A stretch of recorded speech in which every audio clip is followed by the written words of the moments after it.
पाठ 2। अक्ल बड़ी या भैंस। आरंभ करने से पहले, अक्ल शारीरिक बल से बड़ी होती है। शारीरिक बल से प्रत्येक समस्या का हल नहीं किया जा सकता, परंतु अक्ल से हम सभी समस्याओं का समाधान कर सकते हैं। इसलिए अक्ल सदैव शारीरिक बल से बड़ी ही रहेगी। यह पाठ प्रसिद्ध कहावत अक्ल बड़ी या भैंस पर आधारित है। इस कहानी में अक्लमंद बंदर अपनी अक्ल का प्रयोग करके ताकतवर भैंस को हरा देता है। कैसे? आओ पाठ पढ़कर जानें। सुंदरवन में एक बहुत बड़ा तालाब था। जंगल के सभी जानवरों के पानी का स्रोत यही था। तालाब के किनारे एक पुराना नीम का पेड़ था। उस पर एक अक्लमंद बंदर रहता था।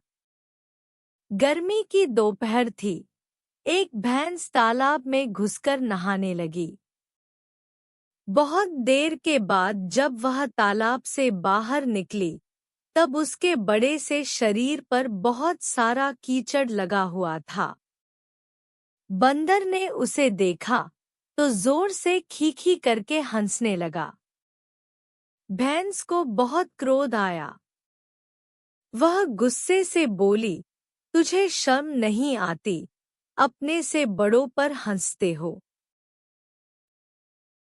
बंदर और जोर से हंसते हुए बोला, अरे, तो ऐसा भी क्या नहाना कि पूरे शरीर पर कीचड़ मिट्टी लगी रहे। इससे अच्छा तो यही था कि नहाने ही न जाती। अब तुमने तालाब का पानी भी गंदा कर दिया और खुद भी गंदी हो, ऐसे नहाने का क्या फायदा। जा जा। बड़ा आया, भैंस ने धमकाया, जरा नीचे आ, अभी तेरी हड्डी सली एक कर दूं। बड़ा आया मुझे समझाने।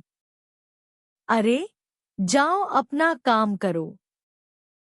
चली है अपनी ताकत दिखाने। इतना बड़ा शरीर है, पर अक्ल जरा भी नहीं।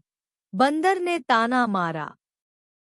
भैंस और बंदर की गर्मागर्म बातें जंगल में आग की तरह फैल गईं। सभी जानवर इस झगड़े के बारे में बातें करने लगे।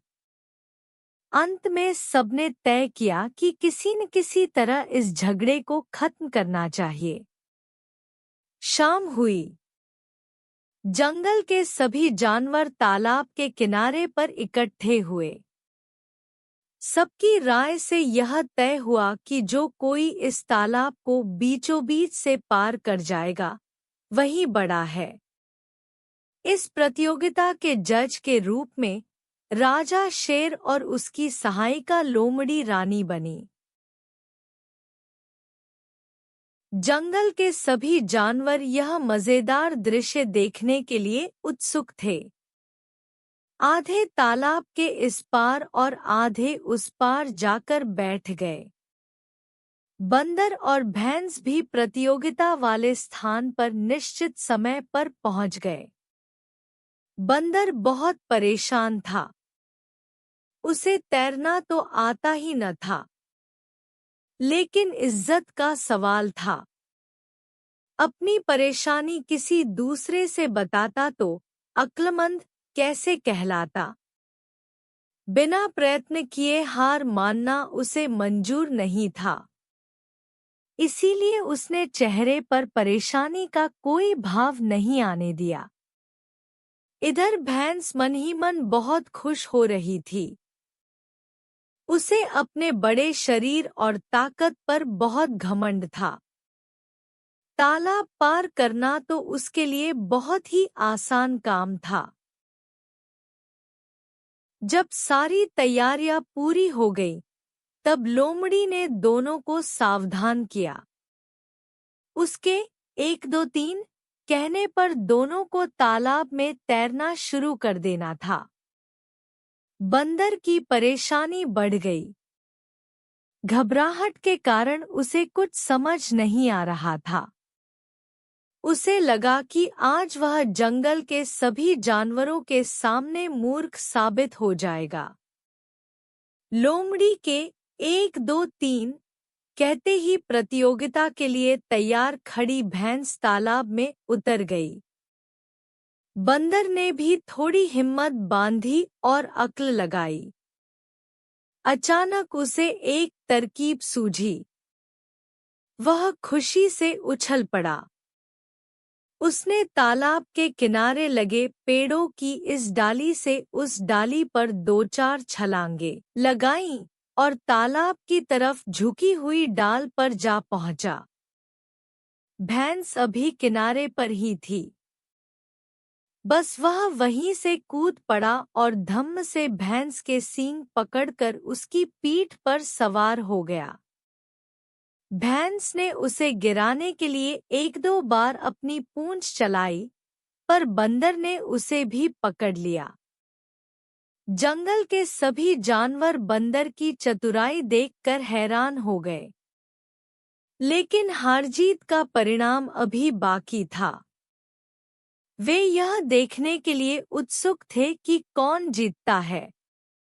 भैंस तालाब के दूसरे किनारे से कुछ दूर ही थी कि बंदर जोर से उछलकर किनारे पर आकर खड़ा हो गया।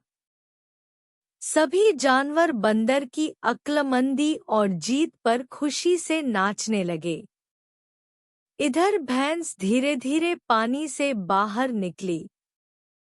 जंगल के राजा शेर ने अपना निर्णय सुनाया। अक्लमंद बंदर यह प्रतियोगिता जीत गया। जंगल के राजा ने बंदर को फूलों की माला पहनाई और उस दिन से लोगों को अक्ल बड़ी या भैंस प्रश्न का उत्तर भी मिल गया।